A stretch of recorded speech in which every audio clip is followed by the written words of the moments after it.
Yeah, what's up, people? It is your boy MM2K coming to you with a stealth drop for a new podcast. We call this podcast PS Prep Talk. Yes, I told y'all, warned y'all earlier. Be on the lookout because today, Fridays are now going to be PlayStation Day in the land of MM2K. I want to welcome everybody. Thank you for coming through. We're going to have a lot of fun today. This is going to be like a short, I want to call like a mini cast.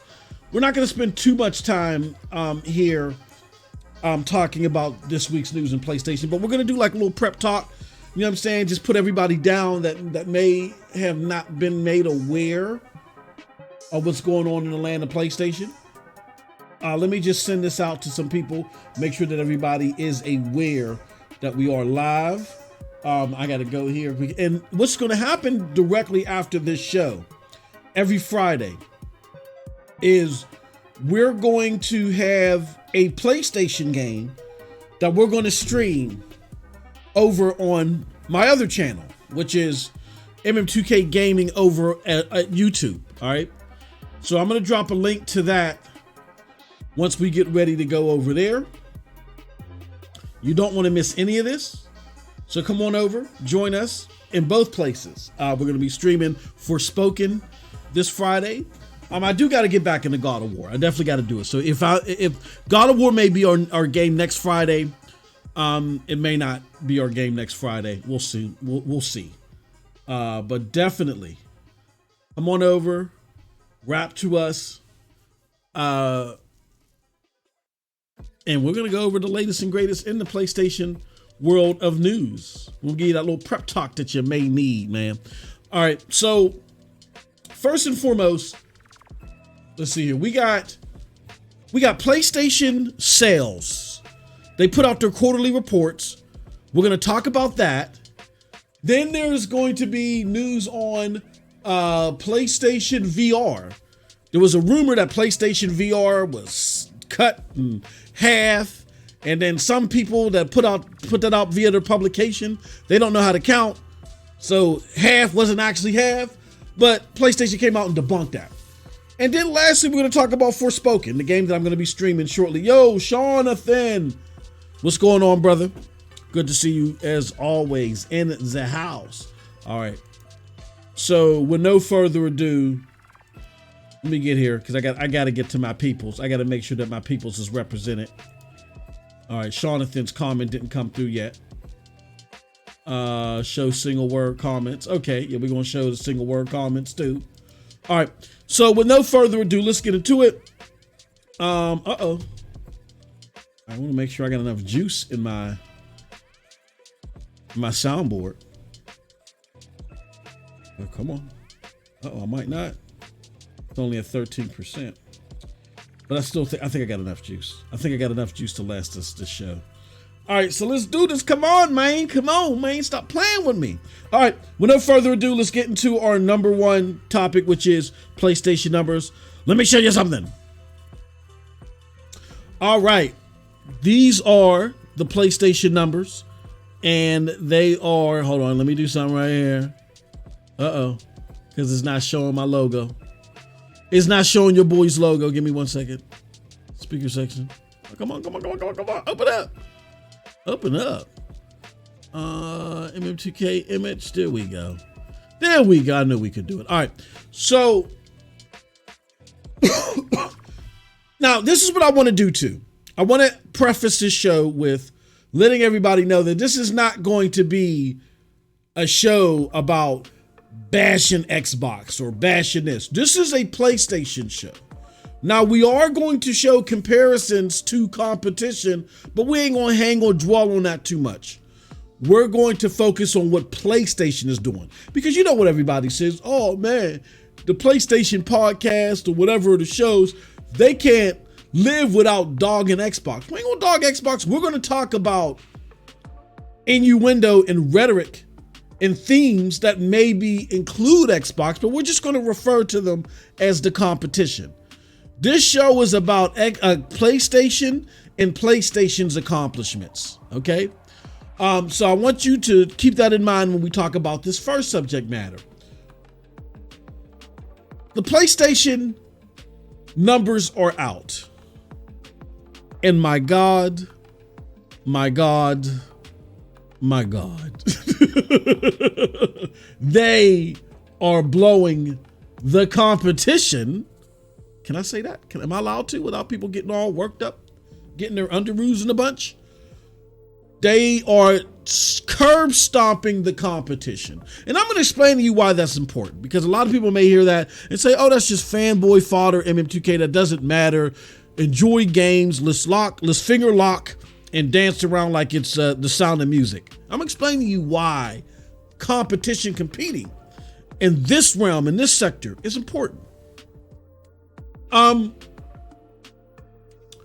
Shows you the competition's figures, which, one of its PlayStation's competitors' figures, they are down 13% in hardware, down 12% in content and services, down 13% in total game revenue. Well, let's look at PlayStation. PlayStation is up in its quarterly projections 46% in hardware. Some may argue, well, that's okay because the competition ain't worried about hardware. MM2K, you got to think beyond the console. I've been told that a lot. Okay, fine. Network and services, which is comparable to content and services for PlayStation, is up 19%. That's a full 31% swing. Total gaming revenue is up 53%, opposed to being down 13%. That's a whole 66% swing. Now, somebody may hear that and they may say, MM2K, why does that even matter? So what? Because we got to remember that this is not about arguments on Twitter, clicks, and downloads. These companies are doing this for what again? To make money. If the clicks and downloads and the arguments on Twitter are not resulting in more money, then as a publicly traded company, you are not doing your job. It's as simple as that. Your job is to satisfy enough customers to maximize the profit of your investors. And if somebody else in that same sector that you're in is doing this much better than you, then you're not doing your job. And PlayStation is sure to be doing its job. And to crystallize this, I just want to ask you, somebody gives you $1 million and says it says to you, listener, look, you cannot put this $1 million in your pocket. You have no choice but to take this $1 million and invest it in a gaming company that's doing this or doing that. Who are you picking? Now, granted, things are more complicated because this is all raveled into, PlayStation's revenue is raveled into what Sony's doing as a whole when it comes to trades and markets and stuff like that. And Xbox is raveled into Microsoft. But you have some people that get into certain companies because of where they're at in certain sectors. All right. And if you're one of those investors that is eyeballing the game sector, and you realize that can give a good push to an individual company altogether, and it's something that you want to invest in because of what they're doing in that particular sector, then you look at these two sets of numbers and you tell me where you're putting that $1 million in. Someone says, MM2K, you can't, or listener, you cannot put your million, you can't put it in your pocket. You got to put it into one of these two efforts. And then within a year's time, then you can pull it out. Who are you putting it into? It gets no simpler than that. Now you're going to sit down and you may say, okay, well, this is temporary. Let me look over the last few projections. And you'll find that the last few projections, PlayStation is the one that's on top out of its core competitors. Why is that important? That's important because in this sector, or as a product, let's get out of the whole business thing. Let's get into the motivational thing.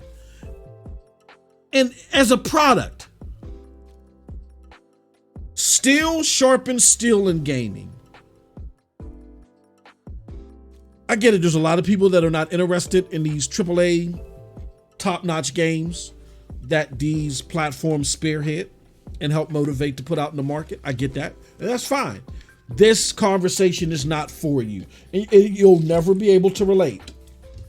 But for those of us that have a more well-rounded understanding of what pushes what, then you got to know that it's the AAA bangers that get the most attention that motivate a lot of people's decisions, whether it's superficial or not. What do I mean by that? It's like when you go buy a phone. There's a lot of similarity here. When you go buy a phone, you may see a whole bunch of commercials that show off these photo bombing and all this other stuff that the phone can do. And you may realize deep down in your soul that 99.9999999% of the time, you will never use that feature, if ever. But the fact that the fact that that phone has that capability, and that capability is heavily desired, that gives you the perception that that must be a good phone. You know what I'm saying? That you automatically assume and translate that to other features and stuff that you may have. So, all right, people are willing to get this phone for this feature. You know what I'm saying? And they realize that there's other things they got to do with this phone. This phone must be an all-around good phone, right? Well, the same applies to video games and platforms. There may be games and stuff out there that you see that you may never play. You may never pick up God of War. You may never play Marvel Spider-Man. But the simple fact that those games were heavily sought after and are on those platforms tell you that not only do they have the goods that could satisfy you because everybody's buying it, but they have stuff in addition to. So in case you're ever interested, see, games like that, what they do is they push the envelope forward for more innovation, for more thorough development to happen, and the games keep getting better and better, and the engagement and the engrossment and the ambiance of the games keep increasing too, for us hardcore gamers. But what they do is they entice the market, which may never touch them, because they're heavily sought after by the hardcore people. So again, that's why I said I wasn't trying to insult people that may not be into these type of games. But if you have a more well-rounded understanding of how games actually work, then you know that hardcore AAA games go a long way to entice all realms. It works out for us, the gamers, directly because we get better product. And it works out for us indirectly because it brings more gamers to the platform, which brings more money to the platform, excuse me, which results in more investment for the type of games that you see on the screen that we like. So it's a win-win. And when you have numbers like this, those that are at the bottom, you keep getting better games. Sony over time, because they keep winning with these type of games, their games keep getting better and better. When you have numbers like these that are coming from the competition, then your games keep getting worse and worse. And then you try to find gimmicks, and I want to close this out. You try to find gimmicks that supplement the fact that you can't do this. So you try to rework the whole industry and how it works. You come up with things like let us compete. When let us compete doesn't mean let us compete. Let us compete means let us change how the game works to solely work in our favor. This is how the game works. You create hardcore, innovative experiences, those that are most sought after routinely, the better your platform will become. The more sought after your platform will be. But the new way that the competition is trying to do it is they want to create an atmosphere where we give you a whole bunch of stuff. We'll give it to you in a value form. You might, every 3 or 4 years, come out with something that's as good as you get here. Starfield. You might.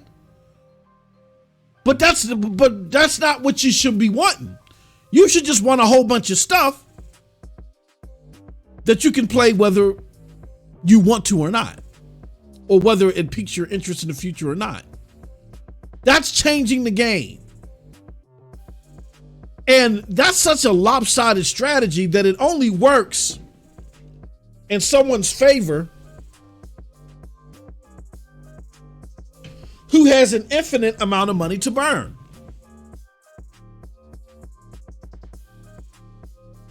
Who does that sound like? You don't have the talent, you don't have the discipline, you don't have the wherewithal and the foresight to compete like how it's normally done. So you try to change the game solely in your benefit, where no one else can compete. Who does that sound like? That's like me. I can't dribble, but I'm fast. In a 40-yard dash, I could run a 3.9. Can nobody do that? So I want to play basketball.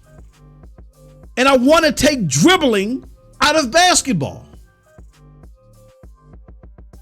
I want to take dribbling out of basketball. And it's no contact, none of that stuff, where I can just run around at full speed because I have one particular pro that's in my favor that no one else has. I want to change the whole game selfishly in my favor, regardless of what it does to the sport, because I have speed. Instead of me disciplining myself somewhere else in football, where the speed really, or track and field or something like that, I want you to take dribbling out of basketball.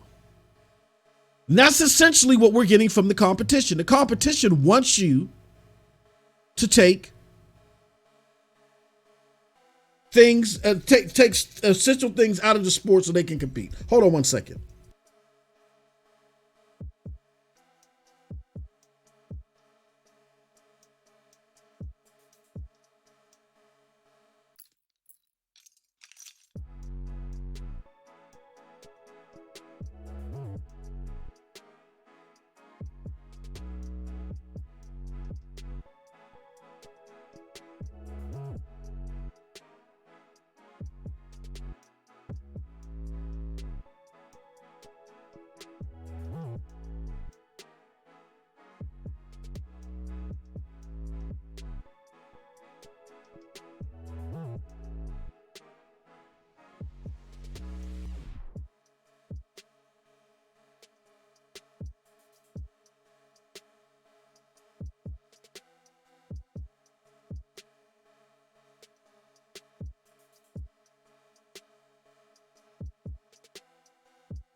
Okay, sorry about that.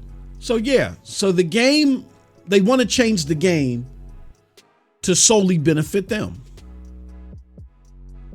Instead of playing the game and getting better at it, and then being nuanced from there.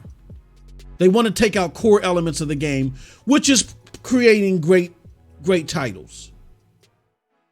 They want to just be able to buy up stuff and put it under its disastrous leadership. That's not cool. All right. So that's why competition is important. That's why playing the game the way that we need it played is important. And that's why what these guys are doing here, these fine ladies and gentlemen over at PlayStation, should be awarded. They're saying that no PlayStation has ever had a quarter like this. So that means that they've exceeded, if I'm understanding this correctly, this means that they've exceeded what PlayStation has done in quarter, in that infamous quarter where it wasn't a quarter, it was a full year, but they've outdone them in any quarter of 2018 when Spider-Man and God of War released. So that's amazing stuff. All right, so with that said, let's move on to the next topic. The next topic is oh, before we move on, I want to just show this. All right, so I put this tweet out here. A lot of silly rhetoric about certain PlayStation exclusives not selling well, therefore being failures. Yoshida told you years ago, it's about the collective when it comes to the success of your platform. Sony has worked hard to create the best AAA exclusive content. The result, competition, you're next. So these are the numbers. 7.1 million in that quarter of 2022 versus 3.9 million in 2021. What else we got here? Hold on, let's go to the rest. So this was an article from Shuhei Yoshida, who was in charge of PlayStation back at this time, July 4th, 2014. And this is only 4 out of 10 PlayStation games make money, but Sony will always support talent. And one of the more defined quotes from this article says, when you look at what we do, says Yoshida, managing studios and managing funds, that's essentially what we do. To look for talent and support talent, because at the end of the day, it's the people that create amazing things, and it's the creative team that makes breakthroughs, right? So they go through the hard work of making those breakthroughs with creative people. And these are the results. These are the results, and the results keep getting better and better and better. So I brought that all up to say this. For everybody that said that Sony was in trouble, that Sony had to answer what the competition was doing, when the competition is in the negative financially, these are businesses. Does that sound right to you? Doesn't sound right to me. Let's move on. Shout out to the homie J-Dub. This is the result of people getting their hands on PlayStation VR. I want to play this video. We're going to turn the music off just for a second. And I want you to listen to this video and tell me what you guys think. This is Ryan McCaffrey of IGN talking to somebody about his experience with PlayStation VR 2. Okay, this is very eye-opening. Let's get into it. Use the thumbsticks to change angles. You can be in the cockpit of the car. Mm-hmm. Hold on, listen. Use the thumbsticks to change angles. You can be in the cockpit of the car. Mm-hmm. And so this is going to sound stupid and ridiculous, and I'm okay. I'm okay with that. I'm putting myself out there. Having owned a DeLorean for 12 years, over thousands of hours, 50,000 miles, I drove that car. It really was like I was sitting in the car again. Like, I mean, that's not the core. That's not corny. That's the idea. Like that's the goal here. That's awesome. I know it sounds. It's almost like it's like Sony fed me a line, but it's like they really like Spider-Man. They did not. No, it's I kind of needed a moment where I was like, because I sold the car 11 years ago, so it's been a while since I've actually been in one, and I was like, whoa, like this is like Chewy, we're home. Yeah, like it was really awesome. And so then I just started jumping into races. So I started with the DeLorean, then I moved to the Tesla Model S, which is another car. I have a family member that had one, so I've spent a lot of seat time in that car. And then I finished with I was like, well, just give me a supercar. We loaded up a Lamborghini that I'll never get to. All right. So very, very important stuff that we just listened to there. Shout out to Ryan McCaffrey sharing his experience with PlayStation VR 2 with us. Here's what I have to say to that. I put that up there because there was this rumor. Oops. Can I now? Yeah, let's pause that. There's this rumor that started earlier this week that PlayStation had sliced in half its production numbers or its estimates for PlayStation VR. Sony denied that report, and PlayStation then subsequently, like it was like perfect timing, had people sit and experience PSVR 2 like Ryan McCaffrey, and it's supposedly blowing people's minds away. So even if there was maybe some slight underscoring with numbers that maybe made PlayStation consider doing it, and the author just took the story out of context and blew it up. It looks like that they're turning lemons into lemonade, and they're showing people how engrossing this thing could be. Now, I'm going to be honest with you, because people are like, oh, M2K, you're capping. We've heard your stance on VR. VR has not moved me yet. I haven't seen that title that moved me, but hearing other people talk about this does interest me. And there are games like Stormland, Insomniac Stormland, that I would love to play in VR on PSVR 2.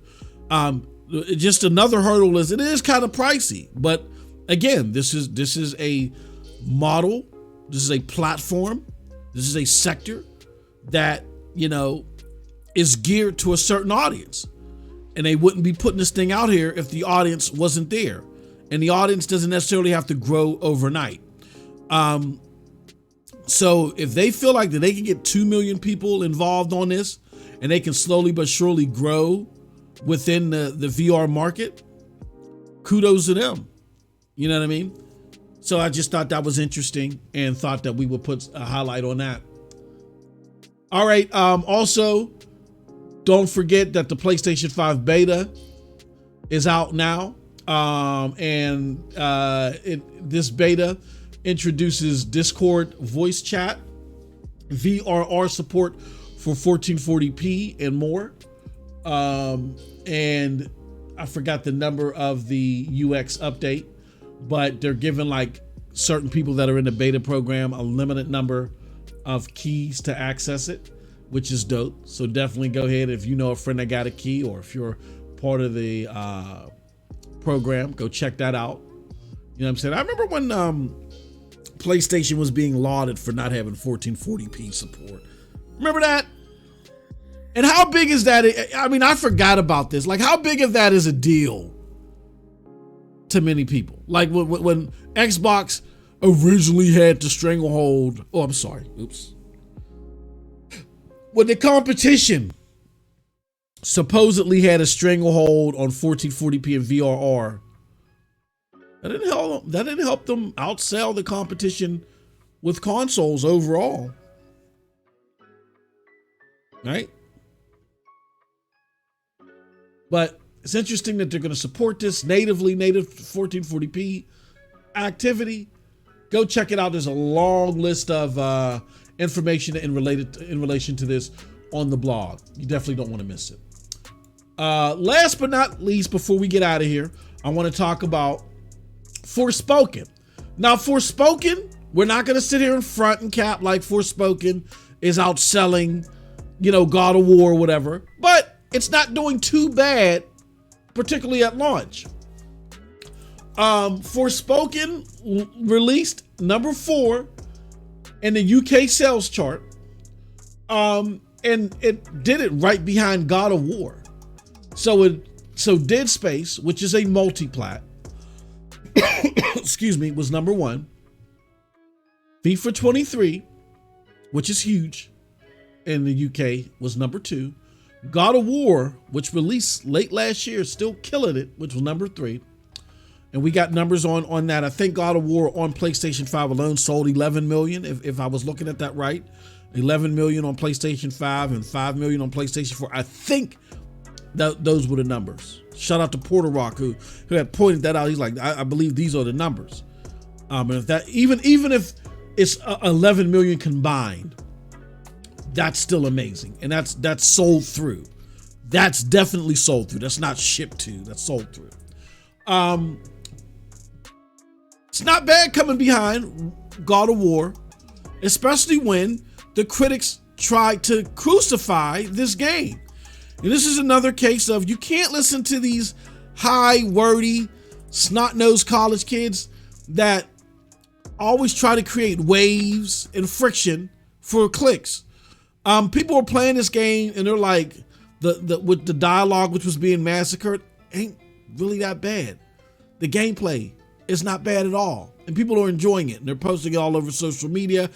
And if you just look at what it's doing on Steam, it's been going up and down. I mean, it's starting to trend down now, but that's just Steam. This is really the big whoop to do for this game was on PlayStation, but it did help that it released on Steam as well. All right. So it's a very engaging game to me. I'm enjoying it. I got game streams. You're going to see another one directly after this. I love it. So, all right, folks. That's it for this week's PlayStation or PS Prep Talk. Again, we're going to be doing this every Friday, right before I do a stream. I don't think we're going to be doing it this late. We're normally going to do it sooner. I'm prepping for another event, so that's why it was so late today. We got another event that's happening tomorrow with our streaming crew, CGTV. I want to do this though. I want to shout out everybody in the chat. We got Holsey in the house. He says, "Yo, what's good?" What's good, brother? Good to see you. Good to see you as always. All right, I'm gonna do this, y'all. Give me about 5 minutes, maybe a little bit longer, and this is gonna be our Forspoken stream. Directly after this on let me see, on YouTube. We'll just put on YouTube. And here's the link. So get on over there, y'all. Get ready. We're gonna be doing some Forspoken. Who else? Okay, we're gonna be doing some Forspoken. I'm pinning that message right now. Check that out.